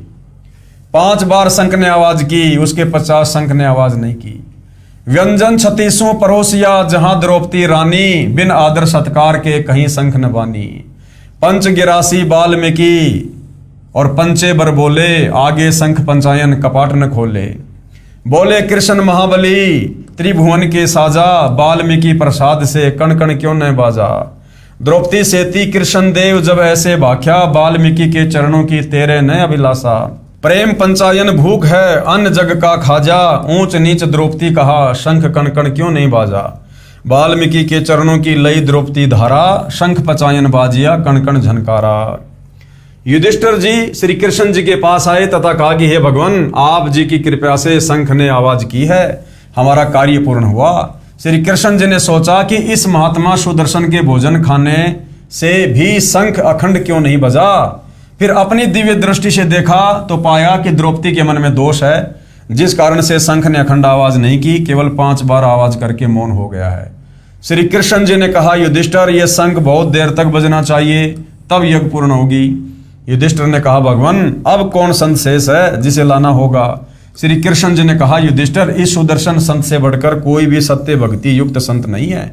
इसके एक बाल समान 3 लोग भी नहीं है। अपने घर में दोष है, उसे शुद्ध करते हैं। श्री कृष्ण जी ने द्रौपदी से कहा, द्रौपदी, भोजन सब प्राणी अपने अपने घर पर रूखा सूखा खाकर ही सोते हैं। आपने बढ़िया भोजन बनाकर अपने मन में अभिमान पैदा कर लिया। बिना आदर सत्कार के किया हुआ धार्मिक अनुष्ठान, यज्ञ, हवन, पाठ सफल नहीं होता। आपने इस साधारण से व्यक्ति को क्या समझ रखा है? ये पूर्ण ब्रह्म है, इसके एक बाल के समान 3 लोक भी नहीं है। आपने अपने मन में इस महापुरुष के बारे में क्या गलत विचार किए हैं? उनसे आपका अंतःकरण मैला यानी मलिन हो गया है। इनके भोजन ग्रहण कर लेने से तो ये शंख की स्वर्ग तक आवाज जाती तथा सारा ब्रह्मांड गूंज उठता। ये केवल 5 बार बोला है, इसलिए कि आपका भ्रम दूर हो जाए, क्योंकि और किसी ऋषि के भोजन खाने से तो ये टस से मस भी नहीं हुआ। आप अपना मन साफ करके इन्हें पूर्ण परमात्मा समझकर इनके चरणों को धोकर पियो, ताकि तेरे हृदय का मैल यानी पाप साफ हो जाए। उसी समय द्रौपदी ने अपनी गलती को स्वीकार करते हुए संत से क्षमा याचना की और सुपथ सुदर्शन के चरण अपने हाथों से धोकर चरणामृत बनाया। रज भरे धूल युक्त जल को पीने लगी। जब आधा पी लिया तब भगवान श्री कृष्ण जी ने कहा, द्रौपदी, कुछ अमृत मुझे भी दे दो ताकि मेरा भी कल्याण हो। यह कहकर श्री कृष्ण जी ने द्रौपदी से आधा बचा हुआ चरणामृत पिया। उसी समय वही पंचायन शंख इतने जोरदार आवाज से बजा कि स्वर्ग तक ध्वनि सुनी। तब पांडवों की वो यज्ञ सफल हुई। प्रमाण के लिए अमृतवाणी पारक का अंग आदरणीय गरीबदास जी के सूक्ष्म वेद से वाणियां। गरीब सुपच संक सब करत हैं, नीच जाति विश्चूक, पोहमी बिगसी स्वर्ग सब खिले जो पर्वत रूख। गरीब करी द्रौपदी दिल मंजना और सुपच चरण पी धोए, बाजे शंख सर्वकला रहे आवाज गोए। गरीब द्रौपदी चरणामृत लिए, सुपच शंख नहीं कीन, बाजा शंख अखंड धुनि गण गंधर्व ल्योलीन। गरीब फिर पंडों की यज्ञ में शंख पंचायन टेर, 12 कोटि पंडित जहां पड़ी सबन की मेर। गरीब करी कृष्ण भगवान को चरणामृत स्यों प्रीत, और शंख पंचायन जब बजा लिया द्रौपदी सीत। गरीब 12 कोटि पंडित जहां और ब्रह्मा विष्णु महेश, चरण लिए जगदीश को जिसको रटता शेष। गरीब वाल्मीकि के बाल सम नाही 3 लोक, सुर नर मुनिजन कृष्ण सुधी पंडों पाई पोष। गरीब वाल्मीकि बैकुंठ पड़ी स्वर्ग लगाई लात, शंख पंचायन घुरत है गण गंधर्व ऋषि मात। गरीब स्वर्ग लोक के देवता कीने ने पूर्या नाद, सुपथ सिंहासन बैठते बाजा अगम अगाध। गरीब पंडित 12 कोटि थे सईदे से सुरबीन, 87 देव में कोई न पद में लीन। गरीब बाजा शंख स्वर्ग सुनया 14 भवन उचार, 33 तत् न लहया किन्हें न पाया पार। अचला का अंग से वाणी। गरीब पंडों संग हैं, छठे कृष्ण मुरारी, चली हमारी यज्ञ में समर्थ सृजनहार। गरीब 87 ऋषि जहां देव 33 कोटि, शंख न बाजा तास तय रहे चरण में लोटी। गरीब सुपच रूप धर आइया, सतगुरु पुरुष कबीर, 3 लोक की मेदनी सुर नर मुनिजन भीर। गरीब पंडित 12 कोटि है और 84 सिद्ध, शंख न बाजा तास तय पिए मान का मद। गरीब पंडो यज्ञ अश्वमेघ में सतगुरु किया पियान, 5 पंडो संग चले और छठा भगवान। गरीब सुपच रूप धरी आइया, सब देवन का देव, कृष्ण चंद्र पग धोइया करी तास की सेव। गरीब सुपच रूप को देख कर द्रौपदी मानी शंख, जान गए जगदीश गुरु बाजत नाही शंख। गरीब 56 भोग संजोग कर कीने 5 गिरास, द्रौपदी के दिल दुई है नाही दृढ़ विश्वास। गरीब 5 पांडु यज्ञ करी कल्प वृक्ष की छाही, द्रौपदी दिल बंक है कण कण बाजा नाही। गरीब 56 भोग न भोगिया कीने 5 गिरास, खड़ी द्रौपदी उन्मनी हरदम गालत श्वास। गरीब बोले कृष्ण महाबली क्यों बाजा नहीं शंख, जान राय जगदीश गुरु काडत है मन बंक। गरीब द्रौपदी दिल को साफ कर चरण कमल ल्यो लाए, वाल्मीकि के बाल सम त्रिलोकी नहीं पाए। गरीब चरण कमल को धोए कर ले द्रौपदी प्रसाद, अंतर सीन साफ होए जरे सकल अपराध। गरीब बाजा संग शुभान गति, कण कण भई आवाज, स्वर्ग लोक बानी सुनी त्रिलोकी में गाज। गरीब पंडु यज्ञ अश्वमेघ में आए नजर निहाल, यम राजा की बंद में खल हल पर्या कमाल। अन्य वाणी सदग्रंथ साहिब से 33 कोटि यज्ञ में आए, 87 सारे, 12 कोटि वेद के वक्ता, सुपच का शंख बजारे। अर्जुन सहित पांडवों को युद्ध में की गई हिंसा के पाप लगे। अर्जुन सहित पांडवों को महाभारत के युद्ध में जो हिंसा हुई थी, जो बंधुघात हुआ था, जो सैनिक मारे गए थे आपस के भाई बंटवारे के कारण, क्योंकि महाभारत का युद्ध कोई धर्म युद्ध नहीं था, कोई सीमाओं की रक्षा के लिए किया गया युद्ध नहीं था। दो भाइयों की, कौरव और पांडवों की संपत्ति का बंटवारा होना था। उसके चलते करोड़ों सैनिक वहां पर मरवा दिए गए और उनका पाप, उन हत्याओं का पाप लगा पांडवों के सिर पर। हालांकि कौरवों के सिर पर भी लगा, लेकिन कौरव तो उसी समय मर गए थे। वो तो फिर आगे चलकर समय अनुसार नरक में अपना कष्ट वष्ट भोगेंगे। और लेकिन पांडवों पर भी ज्यों के त्यों वो पाप रखे गए। तो भाइयों और बहनों, आगे चलकर इन पाप कर्मों का नाश होता है या नहीं होता है, क्या विधि है क्या नहीं है, या फिर ये पाप कर्म पांचों पांडवों को, द्रौपदी को, कुंती को, सबको भोगने पड़ेंगे, इस विषय में हम विशेष चर्चा करेंगे। तो जनता की अदालत में जनता धीरे धीरे अध्यात्म से परिचित होती जा रही है। हम लोगों ने पहले रामायण भी पढ़ी, महाभारत भी पढ़ा, कथाएं भी पढ़ी, परंतु हमें उनका निष्कर्ष नहीं बताया जाता था, उनका सार नहीं समझाया जाता था कि हम शिक्षा क्या ग्रहण करें। अब परमेश्वर रामपाल जी ने इस तत्व ज्ञान की रोशनी में हमें इन धर्मशास्त्रों का निष्कर्ष निकाल कर दे दिया है, ताकि हम निष्कर्ष को जानकर और शास्त्र अनुकूल साधना तत्वदर्शी संत सतगुरु रामपाल जी से प्राप्त करके अपनी आत्मा का कल्याण करवा सकें और इस काल बली के षड्यंत्र से बाहर निकल सकें। तो भाइयों और बहनों, जनता की अदालत में आगे हम विशेष चर्चा करेंगे कल के एपिसोड में। आज केवल इतना ही। परमपिता परमेश्वर हम सबको आज्ञा दें, आशीर्वाद दें, सद्बुद्धि दें, हमारा मार्गदर्शन करें। बंदी छोड़ सतगुरु रामपाल जी परमेश्वर जी की जय हो।